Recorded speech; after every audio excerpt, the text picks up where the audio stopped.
నమస్తే, welcome to Aadya media. నేను మీ స్వర్ణ. ప్రస్తుతం మనతో పాటు ఉన్నారు సీనియర్ జర్నలిస్ట్, సినీ పరిశోధకులు ఇమ్మంది రామారావు గారు. నమస్తే అండి రామారావు గారు.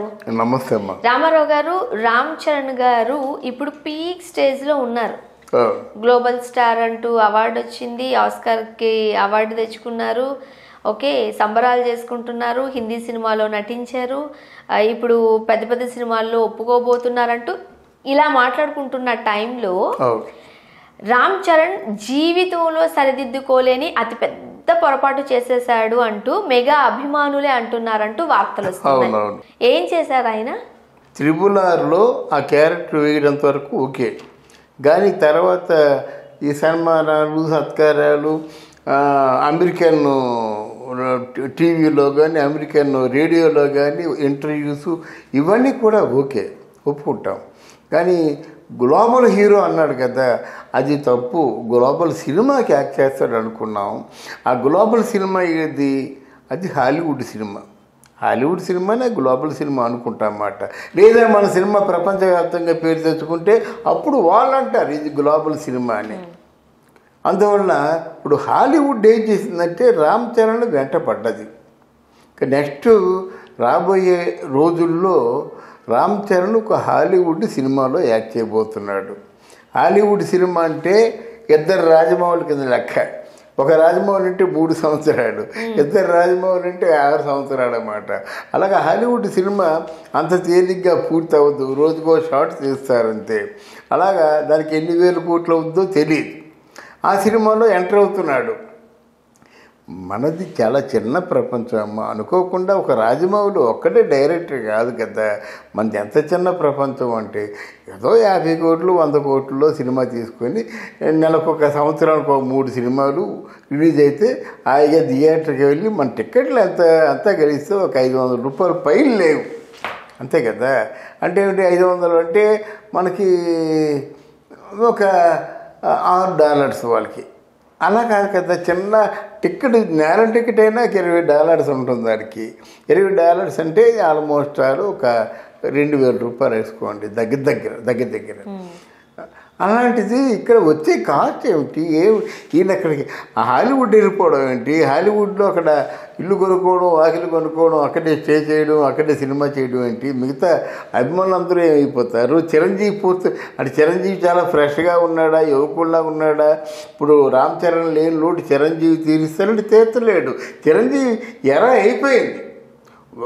ఒక పీరియడ్ అంతా చిరంజీవి గారు నేను నా ప్రపంచం అని 1 to 10, number 1, number 2, number 3, number 4, number 10 వరకు ఆయనే కదా. ఇంకా మీ మధ్యలో ఇంకెవరు లేరు కదా. అంత ప్రభావం వెలగబెట్టాడు చిరంజీవి. తర్వాత మరి రామ్ చరణ్ కూడా ఇప్పుడిప్పుడే స్టార్డమ్ వస్తుంది. ఈ స్టార్డమ్ని వాళ్ళు ఉపయోగించుకుంటున్నారు, ఆ స్టార్డమ్ని మీరు ఉపయోగించుకోవటం లేదు. మరి మీలాగే తారక్ ఉన్నాడు కదా, తారక్ ఎందుకు ఆయన ఎవరు ఆ కొండల శివ డైరెక్షన్లో అద్భుతంగా ఒక మంచి సబ్జెక్ట్ రాయించుకొని చేస్తున్నాడు. దాని తర్వాత ప్రసాద్ డైరెక్షన్లో చేస్తాడు, దాని తర్వాత ఇంకెవరో ఉంటే చేస్తాడు. అలాగే మొత్తానికి 2 సంవత్సరాలకు 3 సినిమాలు చేస్తున్నాడు కదా. మరి మీకు ఆ ధ్యాస ఎందుకు లేదు? మీ అభిమానులు అందరూ ఏమైపోవాలి? అభిమానులు ఒక్క తీరుగా బాధపడుతున్నారన్నమాట ఆ విషయం తెలిసినప్పటి కాంచి. జీవితంలో చక్కదిద్దుకోలేనటువంటి ఒక పొరపాటు చేశాడు. ఒకవేళ కానీ తెలుగు ఇండస్ట్రీని వదిలేసి, అంటే బాలీవుడ్ని కూడా వదిలేసి హాలీవుడ్కి వెళ్ళిపోయాడంటే, ఒక 5 years రాకుండా ఉన్నాడంటే, తర్వాత వచ్చిన తర్వాత రామ్ చరణ్ని ఎవరు గుర్తుంచుకుంటారు? అంతే కదా. ఇప్పుడు మనకి తాళూరు రామేశ్వరినే తీసుకుందాము. తాళూరు రామేశ్వరి ఫస్ట్ సినిమా ఏంటి? ఇక్కడ సీతామహాలక్ష్మి తర్వాత హిందీ ఫీల్డ్కి వెళ్ళిపోయింది. హిందీ ఫీల్డ్కి వెళ్ళి 5 years వచ్చేసరికి ఎలాగైపోయింది? నిజంలో మహేష్ బాబు తడియా కూడా పనికి రాలేదు. అవును కదా. అందువల్ల అలాంటి మార్పులు జరుగుతాయి. ఈరోజు ఫ్రెష్గా ఉన్నావు, ఉపయోగించుకుంటున్నావు. మళ్ళీ వచ్చిన తర్వాత నీ షేప్లు ఎలా ఉంటాయో మాకు తెలియదు కదా. నీ అభిమానులు సాటిస్ఫై అవ్వరు కదా. ఎంతెందుకు నేనే అది జీర్ణించుకోలేకపోతున్నాను. ఇంకోటి బాలీవుడ్ అంటే పర్వాలేదు, అది బాలీవుడ్ కూడా మనల్ని చూసి వాళ్ళు వేగాలు పెంచారు. ఎట్టి పరిస్థితుల్లో సంవత్సరానికి ఒక సినిమా అయిపోతుంది, కానీ పర్వాలేదు. అంత మించి ఒక 5 సంవత్సరాలు సినిమా చేయాలంటే ఆర్టిస్ట్ కిల్ అయిపోతాడమ్మా ఆర్టిస్టు. అదృష్టవశాత్తు సినిమా హిట్ అయితే పర్వాలేదు, సినిమా ఫ్లాప్ అయితే ఏమవుతాడు? ఇప్పుడు ఆదిపురుష సినిమా ఉంది, ఇప్పుడు ప్రభాస్ ఉన్నాడు, ఒక 3 yearsగా దాని మీద కూర్చున్నాడు, ఇంకో సంవత్సరం 4 years కూర్చున్నాడు, ఆ సినిమా హిట్ అయితే పర్వాలేదు. లేకపోతే 4 years ఆయనకి ఎంత రెవెన్యూ రావాలి? ఎంత తక్కువ అనుకున్నా 400 కోట్లు మిస్ అయినట్టే కదా ఆయన రెమ్యూనరేషన్. అదే, అందువల్ల ఇవన్నీ ఆలోచించవలసిన అవసరం ఉంది. తర్వాత చక్కదిద్దుకుందాం ఉంటే అవకాశం లేని పరిస్థితి. ఎప్పుడైతే రామ్ చరణ్ గారి విషయము ఇది అందరికీ తెలిసి మాట్లాడుకుంటున్నారు, వెంటనే మహేష్ బాబు గారి కోసం కూడా మాట్లాడుకుంటున్నారు. ఆయన పక్క స్టేట్కి వెళ్ళి సినిమాలు చేయడానికి ఇష్టపడట్లేదు. తెలుగులో నేను చేయాల్సింది చాలా ఉంది, నేను తెలుగులో మాత్రమే చేస్తానంటూ ఖరాఖండిగా చెప్తున్నారు. అట్లానే చేసుకొచ్చారు కూడా ఇప్పటి వరకు. అవునవును. సో ఇప్పుడు రామ్ చరణ్ గారి దగ్గరకు వచ్చేసరికి మెగా అభిమానులే బయటికి చెప్పుకోలేనంత బాధపడిపోతున్నారు అంటూ వార్తలు వస్తున్నాయి. మీలాగా బయటికి చెప్పకుండాను ఈ మహేష్ బాబు గురించి చెప్పుకుంటున్నారు. అది ప్లాన్ అంటే, అది అభిమానులు కాపాడుకోవడం అంటే చెప్పుకుంటున్నారు అన్నమాట. అయితే నా ఉద్దేశానికి ఇది డెఫినెట్గా రామ్ చరణ్ ఆలోచిస్తాడు. రామ్ చరణ్ తండ్రి చిరంజీవి కూడా ఆలోచిస్తాడు. తెలుగు ఫీల్డ్ వాళ్ళకి అన్నం పెట్టిన ఫీల్డ్, తెలుగు ఫీల్డ్ని వదులుకోరు. 5 సంవత్సరాలు కాదు కదా, 5 మాసాలు కూడా వదులుకోరు. ఓ మంచి కథ సిద్ధంగా ఉంటే నటిస్తాడని నేను నా అనుభవంతో చెప్తున్నాను. ట్రిపుల్ ఆర్ తర్వాత ఆ రేంజ్ కి రామ్ చరణ్ గారికి కథలు రావడం లేదు.